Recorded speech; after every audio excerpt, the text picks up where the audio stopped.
Prieš pradedant atsakinėti į klausimus, norėčiau Jums papasakoti apie kelius terminus. Taigi, aliuzija tai yra literatūros kūrinyje esanti užuomina, nuoroda į kitą literatūros kūrinį, kultūros kontekstą, konkretų asmenį ar įvykį. Antagonistas yra kūrinio herojaus, tai yra pagrindinio veikėjo priešininkas. Perskaičius išnašos paaiškinimą, kas yra Kalibanas, galima pasvarstyti, ką šią aliuziją pabrėžia Oskaras Vaildas. Taigi, Kalibanas yra apibūdinamas kaip laukinis ir deformuotas vergas, antagonistas. Jis yra tikrai siaubinga figūra, nes jo motina yra žiauri ir galinga ragana, o tėvas pats velnias.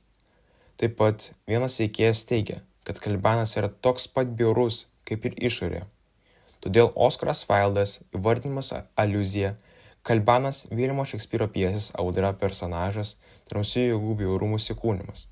Pabrėžia išskirtinį ypatingą skirtumą tarp meno krypčių – realizmo ir romantizmo. Pavyzdžiui, kaire jaučiamas bjaurumas, neapykanta, įniršis, romantizmo meno krypties atveju tai yra nejaučiama, nematoma, nes kaip ir Tadas sakė, romantizmo menininkai vertina originalumą, kūrybinę vaizduotę. O realizmo meno krypties atveju tai yra jaučiama, matoma. Realizmo menininkai siekia tiksliai ir objektyviai perteikti tikrovę, atspindėti socialinės problemas ir kasdieninį gyvenimą. Romano patarmėje rašytojas Oskaras Vaildas išreiškia modernaus rašytojo nuostatas, kas yra menas.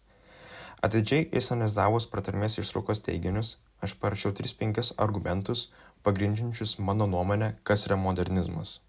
Modernizmas tai meno kryptis, kai menininkas yra gražių daiktų kūrėjas, o jo meno tikslas – atskleisti meną, o menininką paslėpti.